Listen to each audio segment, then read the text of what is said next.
pernikahan beda agama ini kan bukan suatu pertama kali yang menjadi fenomena akhir-akhir ini. Meskipun ini sudah lama kan, meskipun ada perubahan di dalam Undang-Undang nomor 1 tahun 74 tentang perkawinan, yaitu pada perubahan atas Undang-Undang 16 tahun 2011 tentang perkawinan. Nyatanya perkawinan beda agama belum diatur di Indonesia. Artinya masih ada celah untuk melaksanakan perkawinan beda agama. Artinya dengan tidak ada diaturnya perkawinan beda agama ini, artinya kan gini, pertanyaan kita, logikanya boleh atau tidak? Kalau seperti tidak ada aturan yang mengatur terkait ini, kan ada sebuah kawasan yang mengatakan bahwasanya ini diperbolehkan pernikahan beda agama. Kurangnya ketegasan di dalam undang-undang sehingga hal ini banyak terjadi. Bahkan kemarin saya mendapatkan berita bahwasanya di PM Surabaya ada suatu permohonan terkait dengan pernikahan beda agama, yang mana itu diterima. Meskipun secara agama Islam kita tahu itu tidak diperbolehkan menikah beda agama, harus seiman. Karena ini diskusi yang menarik, yang mana ini sudah pernah diteliti oleh Pak Zen dalam disertasinya tentang perkawinan beda agama, sehingga saya minta di awal untuk Pak Zen menyampaikan bagaimana prolog awal sebagai pengenalan awal terkait dengan pernikahan beda agama. Silakan Pak Zen. Baik, terima kasih. Sebelumnya saya ucapkan kepada Mas Oos sudah memberikan pengantar untuk diskusi kita pada pagi hari ini. Pada pagi hari ini kita akan mendiskusikan satu isu yang aktual dan baru saja terjadi. Jadi kalau ibarat gorengan ini masih hangat, baru beberapa hari yang lalu Pengadilan Negeri Surabaya mengabulkan permohonan perkawinan berbeda agama. Padahal kalau kita jujur baca sejumlah putusan pengadilan sebelum-sebelumnya, memang harus kita akui lebih banyak yang menolak perkawinan berbeda. Nah, pertanyaannya seperti yang disampaikan oleh Mas Os tadi, kenapa ini selalu berulang, selalu terjadi begitu? Dan jurisprudensinya, apa jurisprudensi? Ayo, masih ingat? Jurisprudensi, putusan hakim terdahulu itu mengalami pasang surut. Di awal membolehkan, setelah itu melarang, menolak permohonan. Dan baru saja beberapa hari yang lalu Pengadilan Negeri Surabaya kemudian mengabulkan lagi permohonan perkawinan berbeda agama setelah dalam rentang waktu yang lama hampir semua usulan atau permohonan perkawinan beda agama itu ditolak berdasarkan fatwa MUI, berdasarkan putusan Mahkamah Konstitusi, berdasarkan putusan Pengadilan Negeri. Mayoritas memang harus kita akui menolak permohonan perkawinan beda.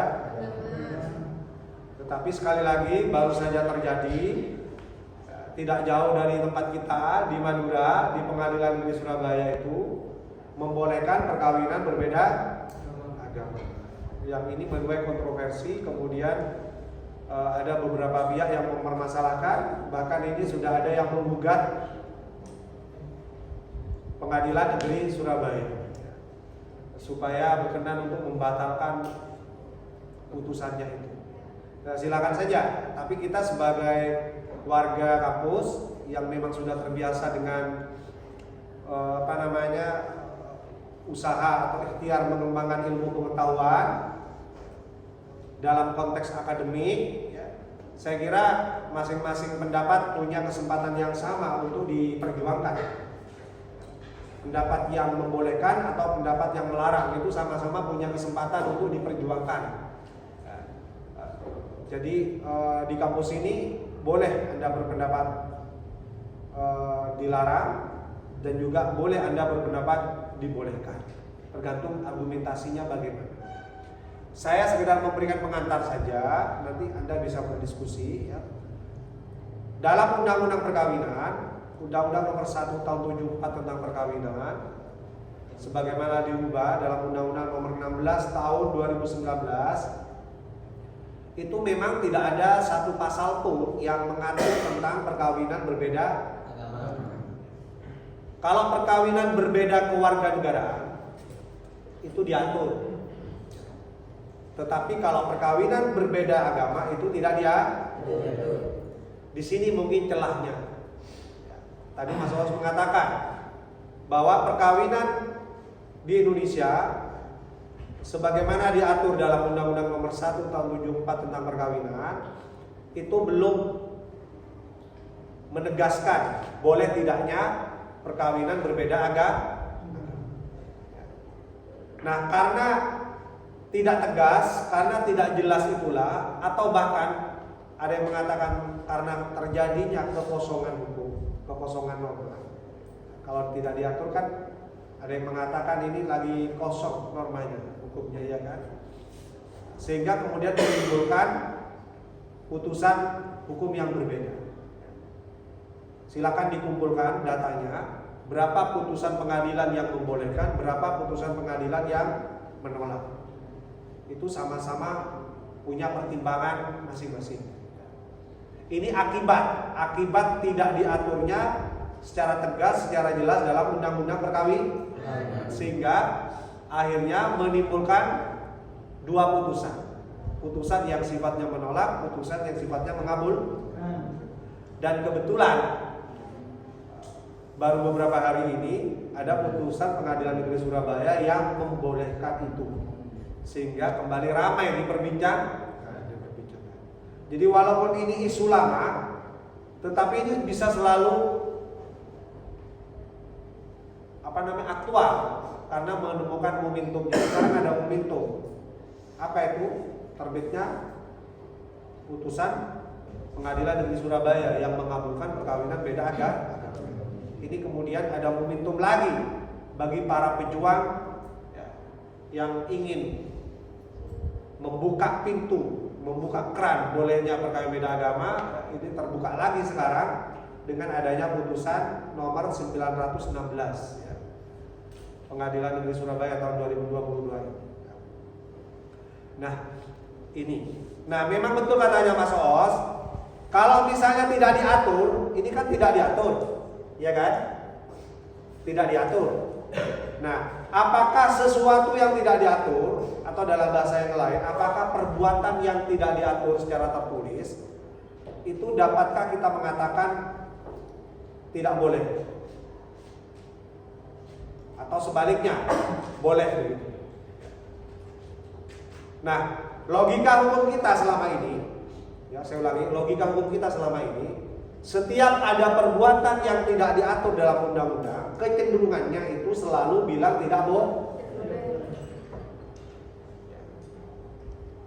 Tetapi putusan Pengadilan Negeri Surabaya yang baru saja diputuskan itu membuka kemungkinan yang kedua. Bahwa sesuatu perbuatan yang tidak diatur dalam undang-undang membuka kemungkinan yang kedua. Apa itu? Boleh dikerjakan. Kalau kemungkinan pertama tidak boleh dikerjakan atau dilarang, kemungkinan yang kedua boleh dikerjakan atau dikabul. Sehingga sejak hari ini kita harus memahami bahwa ternyata perbuatan yang tidak diatur di dalam undang-undang itu putusan hukumnya kemungkinannya bisa dua. Bisa ada dan boleh perbuatan itu dilakukan, bisa tidak ada sehingga perbuatan itu tidak boleh dilakukan. Jadi sudah mulai ini ya, ada stimulasi.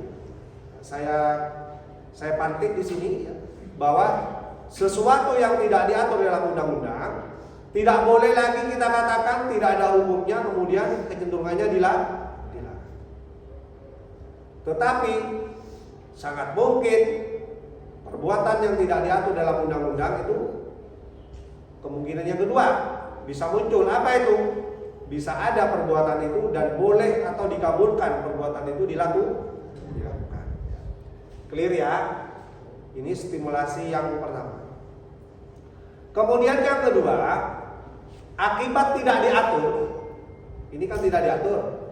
Tadi sudah saya katakan, gara-gara tidak diatur secara jelas, tegas, akhirnya muncul dua putusan yang berbeda. Ada yang sifatnya melarang, ada yang mengabul. Kemudian kedua, akhirnya muncul praktek-praktek perkawinan beda agama ya, yang itu dianggap melakukan yang namanya penyeludupan hukum. Karena tahu ada celahnya di situ, kemudian orang-orang yang ingin melakukan perkawinan beda agama mencari celahnya agar supaya bisa melakukan perkawinan berbeda agama. Praktek yang pertama, ini praktek yang pertama. Biasanya mereka itu melakukan perkawinan beda agama dengan cara melangsungkannya di luar negeri, di mana di negara itu dibolehkan perkawinan beda agama. Dokumen perkawinan yang dilakukan di luar negeri itu kemudian dibawa ke Indonesia. Ya. Di dokumennya lengkap dibawa ke Indonesia, kemudian dicatatkan di kantor catatan sipil berdasarkan Undang-Undang Nomor 24 Tahun 2013 tentang perubahan Undang-Undang Nomor 23 Tahun 2006 tentang administrasi kependudukan. Bagaimana Pak Z ketika dokumen perkawinan beda agama dari luar negeri itu dicatatkan di kantor catatan sipil? Prakteknya kantor catatan sipil selalu bisa menerima dokumen perkawinan beda agama itu dicatat di kantor catatan sipil. Kenapa? Karena memang tugasnya kantor catatan sipil itu ya mencatat secara administratif semua perkawinan warga negara Indonesia. Kenapa tidak dilarang saja Pak Zain? Kenapa kantor catatan sipil itu tidak berani melarang itu? Kenapa? Karena kantor catatan sipil ini tidak berwenang menghakimi atau memutus sah tidaknya perkawinan. Jadi mereka itu bekerja hanya menggunakan Undang-Undang Administrasi Kependudukan. Mereka bekerja tidak menggunakan Undang-Undang Nomor 1 Tahun 74 tentang perkawinan. Sah tidaknya perkawinan itu diatur dalam Undang-Undang Perkawinan. Undang-Undang Administrasi Kependudukan tidak mengatur sah tidaknya perkawinan. Dia hanya mencatatkan saja. Sehingga semua perkawinan yang diusulkan untuk dicatatkan, kalau semuanya lengkap terpenuhi persyaratannya, itu pasti dicatat oleh kantor catatan sipil, termasuk perkawinan beda agama yang dilangsungkan di luar negeri. Ini praktek yang pertama. Praktek yang kedua, biasanya mereka menggunakan cara penundukan hukum sepihak.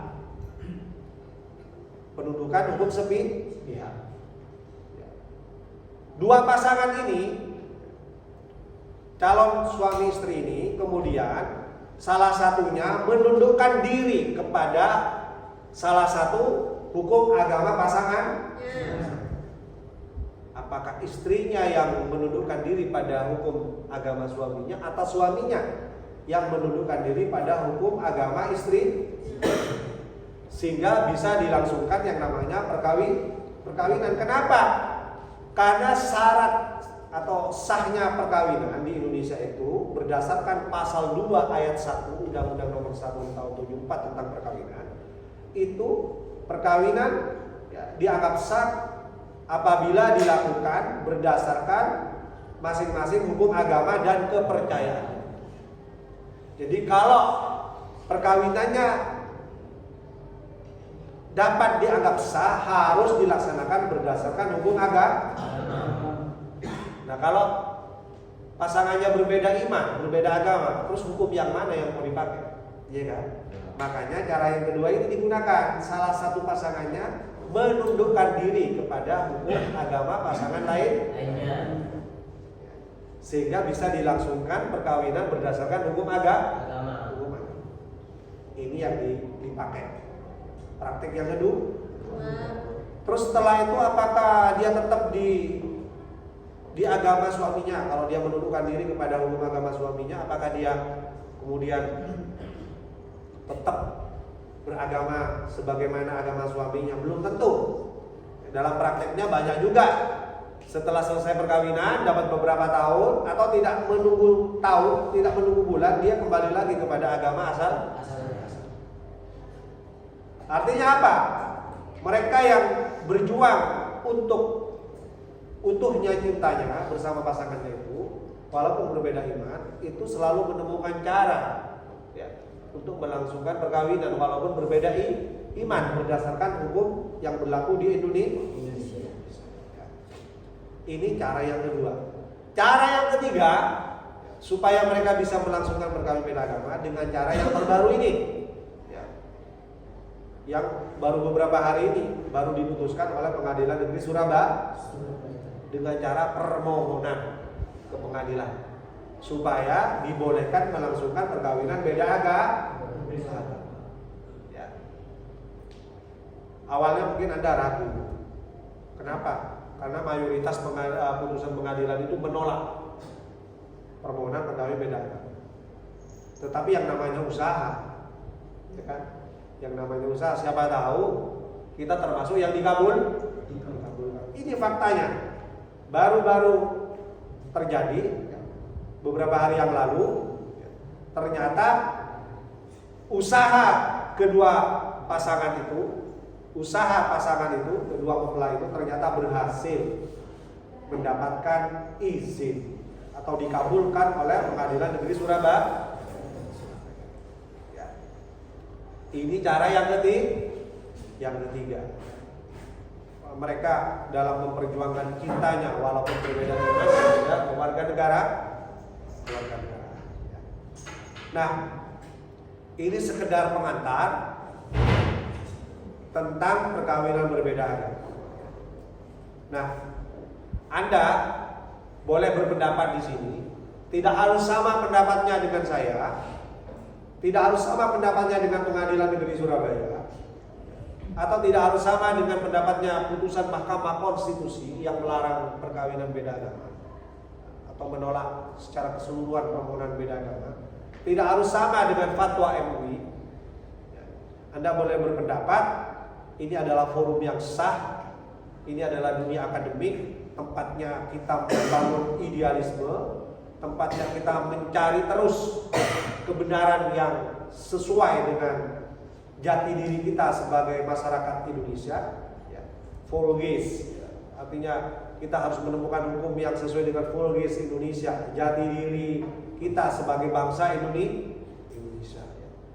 Nah, ini sekedar pengantar atau prolog dari saya. Nanti Mas Oos mungkin bisa membantu saya untuk mengembangkan diskusi ini supaya ada pendapat-pendapat dari teman-teman yang mungkin bisa kita diskusikan. Silakan Mas Oos, saya sudah selesai menyampaikan prolognya atau pemanasan dan ini sudah panas. Tinggal kita masuk ke intinya. Bagaimana sebenarnya kita merespon isu hukum perkawinan berbeda agama yang baru saja terjadi di Pengadilan Negeri Surabaya. Silakan Mas Oos.